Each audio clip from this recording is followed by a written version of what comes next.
बड' लेटेस्ट आपडेटआव बयखौबो बरायबाय। दिनैनि रादाबखौ फरायदों आं प्रमद खाख्लारि।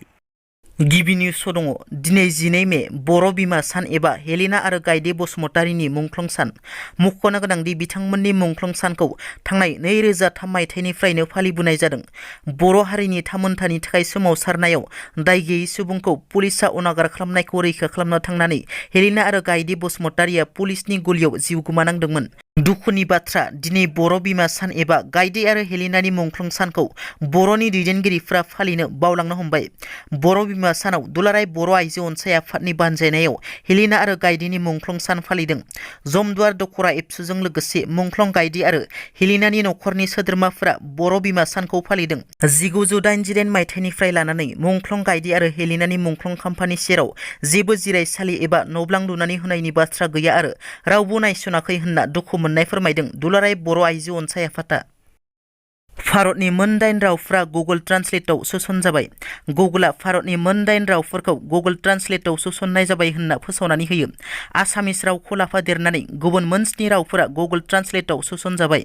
बेफोर मोन 8 रावफोरानो जादों आसामिस, मिज', मणिपुरनि मेथिलियन, संस्कृत, भोजपुरी, डगरी, कोंकणी आरो माइथिली। दुखुनांथाव बाथ्रा दि जोंनि बर' रावा दासिमबो सोसनजायाखै। BTC आव फिन बिसायख'थि। BTC नि 22 नं कक्लाबारि बियाबनि उफ्रा बिसायख'थिनि खालारखौ फोसावबाय।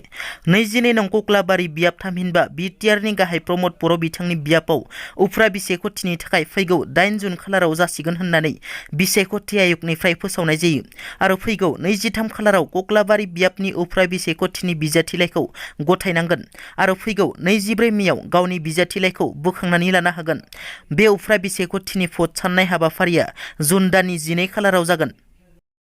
क'क्राझारनि कारिश्मा ब्रह्मनि गोथै देहाखौ गावनि आंगो गामि जिनज्रिबिल गामियाव लाबोनानै जोबथा बिदाय होबाय। मख'नो गोनांदि बिथांनि गावनि गोरोन्थिनि थाखायना मालायनि फान्दायनायाव बेबादि जाखो रावबो रोखा बुंथिनो हाया आरो जुदि मालायनि फान्दायनायाव जादों अब्ला थार बिजिरनाय मोननांगौ। बुंथिनो गोनांदि क'क्राझार जिल्लानि सिङाव थानाय दतमा जिनज्रिबिल गामिनि कारिश्मा ब्रह्मआ सिलचर मेडिकेल कलेजाव नार्सिं फरायगासिनो थानाय समावनो कारिश्मा ब्रह्मनि गोथै देहाखौ गावनि भारा थाग्रा न'आव दलें लगायनाय थासारियाव बोखांनो हादोंमोन। BTR नि गाहाया सोलायगोन होनना नंखाय खौरां गोसारनायखौ BTR नि गाहाय प्रमद बर'आ मिडियाखौ दाय हमो। दासान्दि गोबां खौरां बिजोंफोराव BTR नि गाहाय मावफुं सोद्रोमाया सोलाय सोल' जानायनि गोबां खौरां फोसावगासिनो। बेखौ लानानै प्रमद बर' बिथाङा मिडियानि सायाव माखासे बाथ्रा बुङो। चिरां जिल्ला फालासबारिनि बिहु फोरबो फालिनायाव बाहागो लानानै खौरांगिरिनि सिगाङाव बिथाङा बुङोदि BTR नि गाहाय मावफुं सोद्रोमाया सोलायगोन होनना बुंनाय बाथ्राखौ राजखान्थि दैदेनगिरिनिख्रुइ बांसिन मिडियाफोरा बुंद्रायनायखौ नुनो मोनो।